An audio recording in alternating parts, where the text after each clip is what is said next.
Over the years, some of music's greatest icons have suffered tragic fates under truly mysterious circumstances. Sadly, many of them are yet to be solved, with only a few scarce theories to suggest what may have really happened. These are a few of those rock and roll mysteries. The New York Dolls were a band ahead of their time. Formed in 1971, this proto-punk group never quite broke through to fame and fortune, but has since grown to become one of the most influential bands of the 1970s. Sadly, substance abuse and fading success had torn the band apart by 1976, leaving its members to pursue their own careers.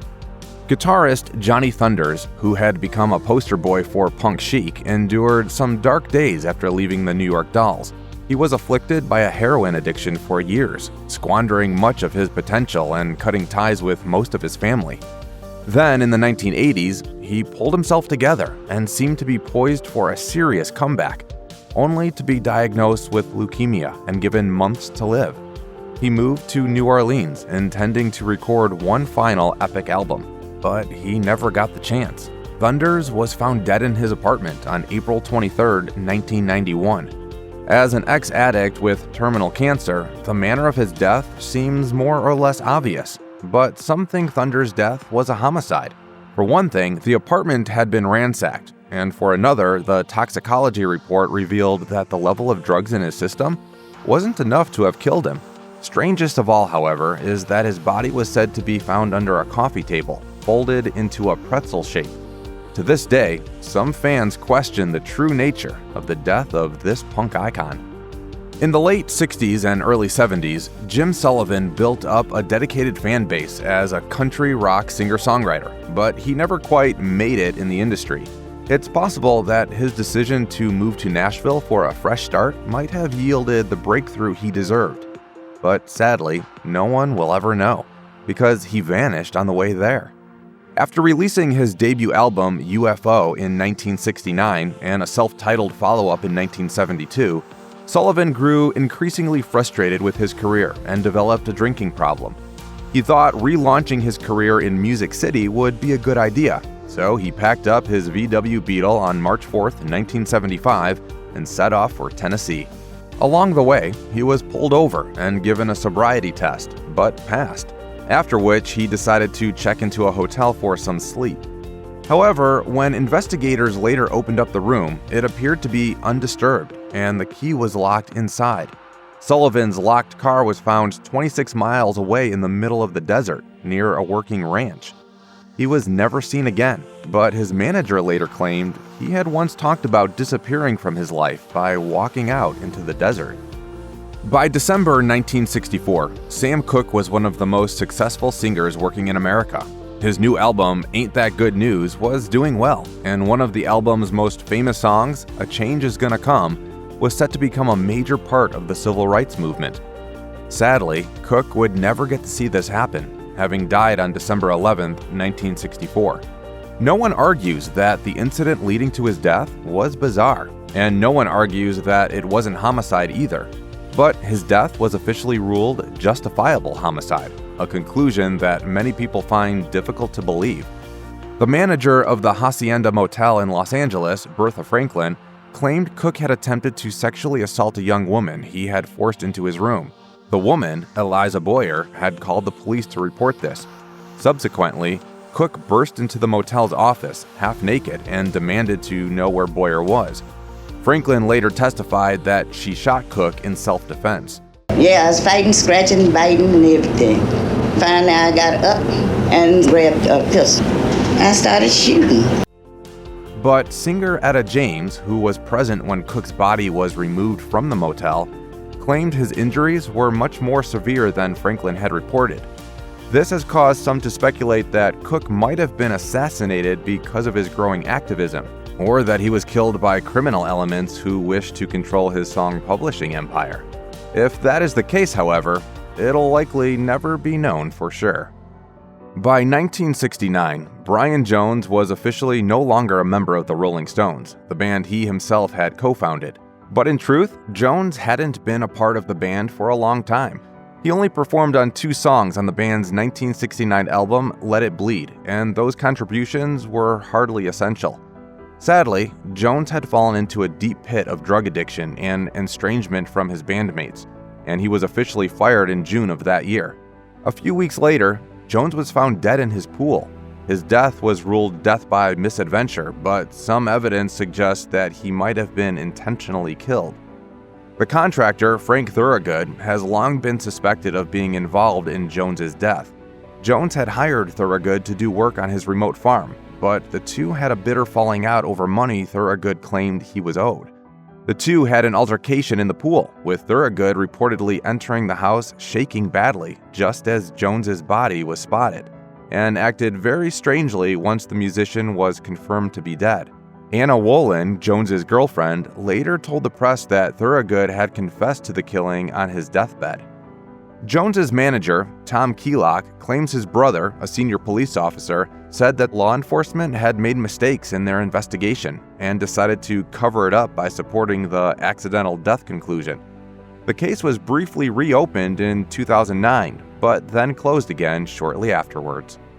Reggae legend Bob Marley may have died in 1981, but 5 years before that, someone made a dramatic attempt on his life, and to this day, no one really knows why. On December 3, 1976, a group of men wearing masks and carrying guns broke into Marley's house. They opened fire, but somehow mostly missed Marley, shooting his manager multiple times in the chaos. Marley and his wife Rita were also wounded, but not nearly as badly. Jamaica's politics at the time were violent and entwined with the music industry, and both the ruling People's National Party and the rival Jamaica Labour Party had attempted to associate themselves with the iconic musician. The PNP had hired guards to patrol Marley's home, but those guards were mysteriously absent that night, leading some to wonder if the PNP ordered a hit. Why they didn't show up for that night? They showed up after the shooting. On the other hand, some of Marley's friends were in deep debt to local gangsters, and he was helping to pay the debts for his friend, the famous soccer player Skill Cole, leading many to theorize that Marley might have invited the trouble on himself. No real investigation was ever performed, and to this day, no one knows for sure who tried to kill Bob Marley, or why. The Incredible String Band formed in the 1960s and quickly built a reputation as one of the most innovative folk rock groups in history, merging 60s psychedelia with traditional folk arrangements to create a truly unique sound. They were even popular enough to be invited to appear at the famous Woodstock Festival in 1969, although they weren't particularly well received by the crowd. Christine Licorice McKechnie was romantically involved with co-founder Robin Williamson and became a primary singer and songwriter with the band during the height of their success. After she and Williamson broke up in 1972, she left the band, and the group as a whole broke up completely in 1974. McKechnie performed sporadically over the course of the next 15 years, but slowly faded from public view. By 1987, McKechnie was in the United States, and the last time anyone saw her, she was preparing for a trek through the Arizona desert, although her sister claims she was in contact with her in 1990. Either way, no one has heard from or seen Licorice McKechnie in at least 3 decades, and no one has any idea what happened to her. She simply vanished into thin air. If you're not familiar with the name Bobby Fuller, you probably at least know his most famous song, I Fought the Law, a staple of classic rock set lists across the country. Fuller didn't write the song, but his Texas-flavored rockabilly version was a smash hit in 1966, making him and the Bobby Fuller Four overnight sensations. Fuller's purely American style of rock was a contrast to the increasingly psychedelic British style popularized by the Beatles, and he was poised to be a bona fide superstar. Then, on July 18, 1966, Fuller was found dead. His body was found in his mother's car, parked outside his apartment, with a plastic hose and a gas can. It initially seemed like an obvious suicide, until the details started to come out. Curiously, the car wasn't in that spot half an hour before the body was found, and Fuller had been dead for some time, with his body found in an advanced state of rigor mortis. This suggested he'd been moved from where he'd actually died. No one seriously investigated his death, but many have offered up theories as to what really happened. The most plausible involves his record label's deep association with the mafia, suggesting that Fuller might have fallen afoul of organized crime. Back in 1995, the Manic Street Preachers were on the cusp of music greatness, melding punk, classic rock, and alternative sounds into a thick guitar sound. The band's politically charged lyrics brought frequent comparisons to their idols, The Clash. And Richey Edwards, the damaged, gorgeous rhythm guitarist and lyricist, quickly became the face of the band. Sadly, Edwards struggled with mental health issues, substance abuse, and self-harm. But it was exactly that damage that lent his passionate, angry lyrics the emotional weight that resonated with fans. We just got nothing to lose, because we secured the knowledge that we already lost a long time ago. Then, one day, Edwards vanished. On February 1st, 1995, he checked out of his hotel and was due to meet up with his bandmates to begin a promotional tour. He got into his car and drove to his home in Wales, but was never seen again. His car was found near a bridge notorious as a popular site for suicides, and Richard's mental health was famously fragile. But his body was never found, and toll records show he had driven over the bridge early in the morning. Fans quickly began speculating that Edwards had faked his own death, noting that his uncle had vanished for a decade when Edwards had been young, something that had fascinated the musician. We may never know what actually happened, but Edwards was declared officially dead in 2008. Elliott Smith was a classic singer-songwriter who used innovative production techniques to layer his sound, making his whispery vocals about pain and loss as powerful as a full-throated howl. After his song Miss Misery from the Good Will Hunting soundtrack was nominated for an Oscar for Best Original Song in 1998, his career was poised to explode. 5 years later, however, he was dead. Smith's girlfriend, Jennifer Chiba, said she locked herself in the bathroom after an argument and soon after heard a scream.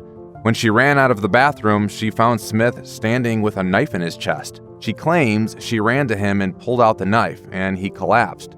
She called 911, and Smith died a short time later in the hospital. A note was found that read, "I'm so sorry. Love, Elliott. God forgive me."